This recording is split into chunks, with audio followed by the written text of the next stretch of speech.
ako ang magbabalik kay dating Pangulong Duterte sa Pilipinas dahil ang kapatid mo, referring to President Bongbong Marcos, ang nagpadala sa kanya sa The Hague. Ikaw ang magbalik sa kanya. So how does Malacanang respond to this statement, especially with former Duterte now, President Duterte now seeking interim release? At saka yung message nga po sa mga OFW na si Pangulong Marcos daw ay nagpadala sa Hague. Ito ba yung yung binanggit niya na hostage niya, si Senator Amy Marcos?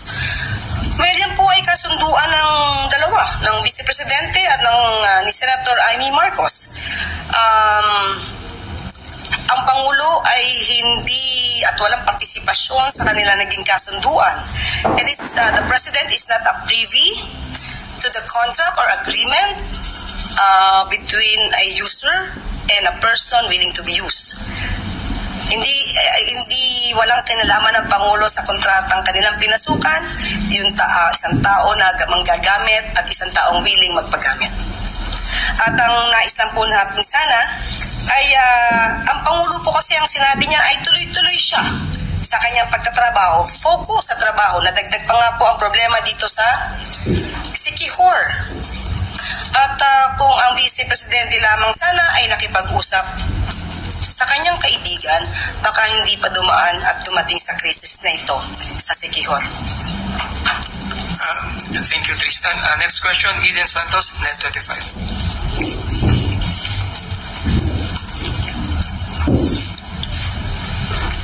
Good morning po, Yusek. May we know po kung meron na pong bagong set or tranche ng mga nag-courtesy resignation po na tinanggap na ng Pangulo or tinanggihan? Wala pa po tayong update sa ngayon. Regarding po doon sa sinabi ng Pangulo na nasa baba na or nasa mga Yusek na yung focus po nung pagtingin doon sa mga performance ng mga nasa posisyon po na yon, meron na po bang mga USEC at saka mga government agencies na nag-submit na ng courtesy resignation din po at meron na bang tinanggap ang Pangulo or meron tinanggihan? Wala pa pong natatanggap na memo na kailangan mag-submit ng courtesy resignation ng mga USEC. Pero tuloy-tuloy pa rin po ang pag-i-evaluate sa kanilang performance. Thank you po. Maraming salamat, Eden Santos. Next question, Ivy Reyes, Piliunaro. Morning po, Yusek. Yesterday po, Independence Day, sinabi po ng Kabataan Party List na, and I quote, si Marcos ang pumatay sa wage hike bill dahil ayaw galitin ng Rich Boys Club at kung tutuusin, kung gusto ng Presidente taasan ng sahod, isang utos lang na Malacanang mangyayari ito. Ano pong masasabi ng panasya po? Diktador ba ang Pangulong Marcos Jr.? Hindi naman po. Hayaan na lang po muna natin na usapin na yan sa Kongreso at ang Pangulo naman po ay hindi tutol sa increase sa wage hike dahil ito po naman ay makakabuti sa mga manggagawa. Pero sa ngayon po, meron po tayong current process at tatandaan niyo po, taon-taon naman po ay inaaral po ito ng Regional Tripartite Wages and Productivity Board at sa bawat rehiyon, sa bawat lugar ay nagkakaroon po ng increase ng mga sweldo o sahod ang ating mga kababayan. Thank you po. Thank you, Ivy Reyes. Next question, Leth Narciso, DCRH.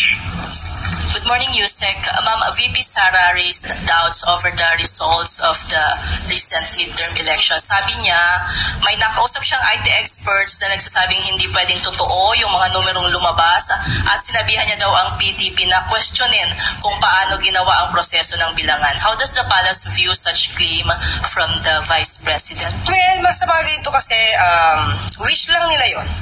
Libre naman ang mangarap. Ang pangarap na iyon ay sa ngayon ay hindi mangyayari. Ang pangarap sana ay huwag gawing realidad, baka maraming maniwala. So, kung ano po ang resolusyon,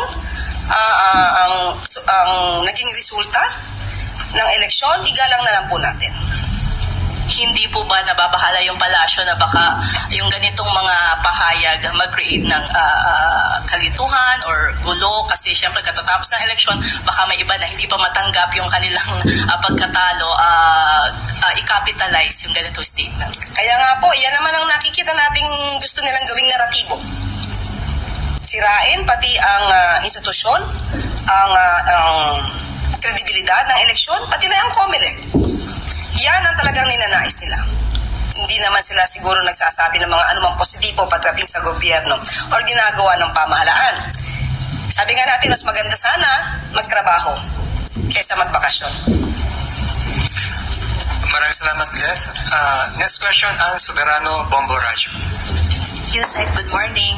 The Philippine Constitution Association or PhilConsa led by retired Chief Justice Renato Puno said na yung order po daw ng Senate na ibalik sa House of Representatives ang Articles of Impeachment para litisin si Bibi Sara raises grave constitutional questions and challenges the integrity of the impeachment process. Kaya nanawagan ang PhilConsa sa Senate na i-uphold ang constitutional duty and proceed with the impeachment trial in accordance with the Constitution and the rule of law. Ano po ang reaksyon dito ng palasyo? Ang bawat opinyon ng isang tao, grupo, ay iginagalang po ng Pangulo. Sabi nga po ng Pangulo kahapon, ang totoong kalaban po ng kalayaan ay ang pagiging manhid. Nais pa rin po ng Pangulo na magkaroon ng katatagan ang demokrasya sa bansa. Sa mga nangyayari ngayon, Yusek, sa dalawang kapulungan ng Kongreso, may balak po ba ang kausapin ni Pangulong Marcos ang dalawang leader ng chamber? Actually, ang dalawa pong leader ng kapulungan, si Senator SPG Escudero at si House Speaker Romualdez ay umattend po ng Gondignur kahapon. At naniniwala naman po at may tiwala ang Pangulo na ang anumang mga di pagkakasundo sa mga issues ay mariresolba ng dalawang kapulungan. Ngunit ang Pangulo po ay open sa anumang dialogo para po maisulong ang kooperasyon at ang katatagan po ng demokrasya sa bansa. Salamat, Yusek. Maraming salamat, Ann Soberano. Follow-up question, Maricel Halili, TV5. Yusek, magandang umaga po. Meron lang concerns coming from some members of the House of Representatives, particularly Representative Chua.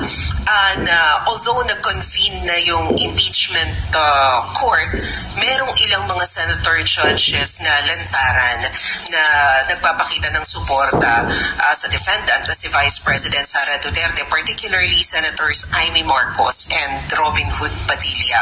What do you think of this? My opinion? Yes, ma'am.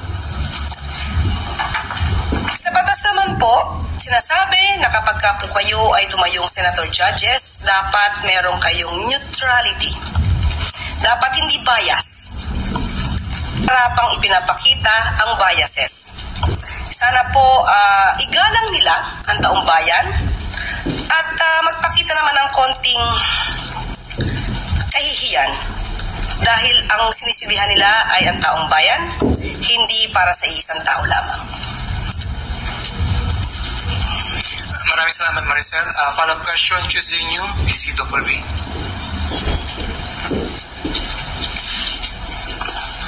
Good morning, ma'am. Ma'am, napansin ko lang 2 beses niyong nabanggit na mas mabuti pa ngang magtrabaho na lang kaysa magbakasyon. Who are you referring to, ma'am? Mayroon ka bang pinatutungkulan na tao dito sa nagbabakasyon ngayon? May nagbabakasyon po ba? Hindi ko po alam. Kaya ko tinatanong sa inyo. In general po, ang Pangulo po, aksyon, aksyon at aksyon. Hindi bakasyon.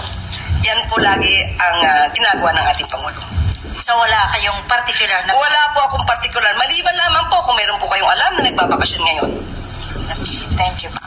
Maraming follow-up question, Ivan Merino. Nabanggit niyo, Yusek, that the President is open to a dialogue para to trash out the differences in positions sa upper and lower chamber. But is he going to initiate it? Para ho hindi na lumala itong sinasabing possibility of a constitutional crisis. Sa ngayon po, hindi ko po masasabi kung siya po yung mag-i-initiate. Kasi may mga issues po ito, mas malala po ang issue patungkol sa impeachment. Ayaw pong lumugar ng Pangulo na masasabi na siya po ay nakikialam patungkol po dito. So, kung pag-uusapan lang po ay ang kanilang diskurso o hindi pagkakaintindihan tungkol sa impeachment, hindi po makikialam ang Pangulo kung sila man po ay may pagkatalo patungkol dyan. Pero sa mga ibang issues po, malamang pwede. Yes, but at what point or in what issues is the President willing to intervene? Depende po. Kung gano'n na po ba kalala? Kasi may nakikita po tayo, may pagtatalo po sa wage hike, may pagtatalo rin po patungkol sa Magna Carta sa barangay healthcare. So, tignan po, at i-assess po ito ng